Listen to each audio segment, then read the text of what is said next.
મચ્છુનગર રહેણાંક વિસ્તાર હાલના તબક્કે ન ખસેડવા બાબતે આવેદનપત્ર આપવામાં આવ્યું. સ્ટોરી રિપોર્ટ બાય કરણ વાઘેલા, ભુજ. મારું નામ રાઠોડ રમીલાબેન, હું મચ્છુનગરમાંથી આવી છું ને અમને ફોરેસ્ટ ખાતાવાળા કીધું છે કે 8 દિવસની અંદર અમે તમને 48 કલાકનો ટાઈમ આપશું, ત્યારે અમને ખાલી કરી આપજો. અમે 40 વર્ષથી રહીએ છીએ અને એમને કેમ ખાલી કરી આપીએ? અમારી ક્યાં બીજી જગ્યાએ જોગવાઈ નથી થઈને એમને ખાલી કેમ કરી આપીએ? અમે અત્યારે જઈએ જ ક્યાં? ચોમાસાની સિઝન છે, પાછું પણ અમે 40 વર્ષથી રહેતા હોઈએ અને ક્યાં જઈએ અમે અત્યારે?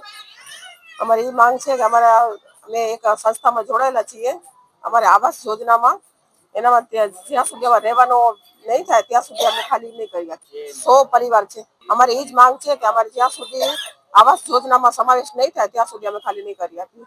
મારું નામ આશા અનિલપુરી ગૌસ્વામી, અમે જયનગર મચ્છુનગરના રહેવાસી છીએ અને અમે 10 વર્ષ પહેલે પણ આવેદન પત્ર આપવા આવ્યા હતા ને હમણાં પાછા અમે આવ્યા છીએ, ત્રીજી વખત આવ્યા છીએ. હવે સાહેબ એમ કીધો છે કે જે સુધી નહીં થાય ક્યાંય પણ તમારું રહેવાનો મકાન બનાવીને નહીં દે તે સુધી એ લોકો સહી કરી આપી છે અમને. એ તો એમ કે છે કે થોડોક ટાઈમ હજી લાગી જશે આવાસ યોજના વાળા જે છે સંસ્થા વાળા, પણ તે સુધી અમે ક્યાં જઈએ? ને આ લોકો ફોરેસ્ટ વાળા એમ કે છે કે 48 કલાકમાં તમને ખાલી કરવો જ પડશે. હું આ કને 100 ઘર છે, 100 ઘર છે. સાહેબે કીધો છે કે વાંધો નથી, કે અમે પોતે કે ફોન કરી દેશું. અમે અવારનવાર આ ત્રીજી ચોથી વખત આવ્યા છીએ. હવે જો આગળ હજી પણ કઈ નહીં થાય તો અમે પછી તે ભૂખ હડતાલ છે કે પછી કઈ પણ બીજી મોટી ઘટના ન થાય, બીજો તો કઈ નહીં આનામાં.